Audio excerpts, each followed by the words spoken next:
Mga kapuso, muli po naming paalala, huwag kayo basta-basta maniniwala doon sa mga text na natatanggap ninyo na nagsasabing nanalo kayo sa isang raffle. O kaya na may text na humihingi sa inyo ng tulong. Kamakailan lang isang lalaki ang nakunan ng abot sa 10,000 piso halaga ng cellphone load ng text scammer na nagpanggap na kapatid niya. Nakatutok si Rafi Tima. Sa halos araw-araw na pagtanggap ng text scam ni Alan, hindi raw niya naisip na mabibiktima pa siya ng mga ito. Alam daw niyang scam ang paghingi ng load ng mga taong nagpapanggap na kamag-anak, kaibigan at kinatawan ng mga organisasyon. Pero kahapon ng umaga, naisahan si Alan. May nag-text daw kasi sa kanyang 73 taong gulang na ina at nagpanggap na anak na nasa Saudi Arabia. Nag-start siya ng text na ito yung bagong roaming number ko. Magpadala kayo kasi mahirap ang communication dito. Wala kaming mabiling load. So ang ginawa ng mother ko, nagpasa siya ng 200. Sinubukan daw nilang tawagan ng numero pero hindi ito sumasagot. Sa text na lang daw sila mag-usap dahil mahirap ang signal. Dahil galing na sa kanyang inang impormasyon, si Alan na raw ang nakipag-usap sa inakalang kapatid. Nag-text na naman siya.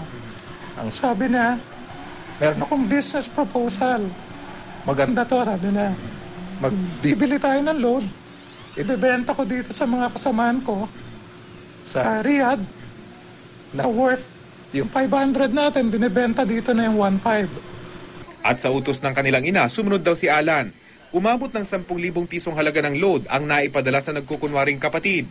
Nabisto lang ang scam nang tumawag ang kapatid na babae sa kanilang kapatid sa Riyadh. Kinukuha niya yung load mo na, like my mother, matanda na siya, na tapos nasa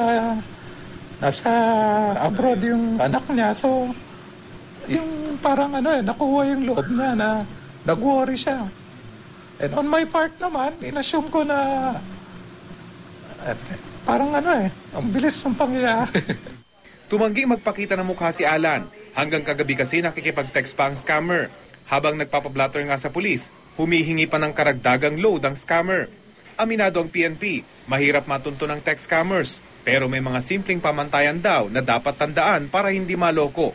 Yun ang isang palatandaan niya na kapag tinawagan nyo, hindi sumagot at maraming dahilan sa text na huwag tumawag, mahina signal, palatandaan na po ng panliloko yun.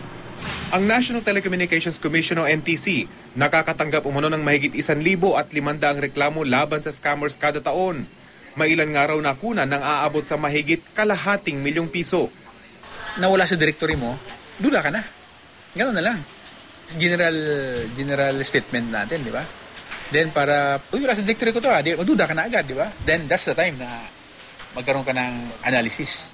Rafi Tima, Nakatutok, 24 Oras.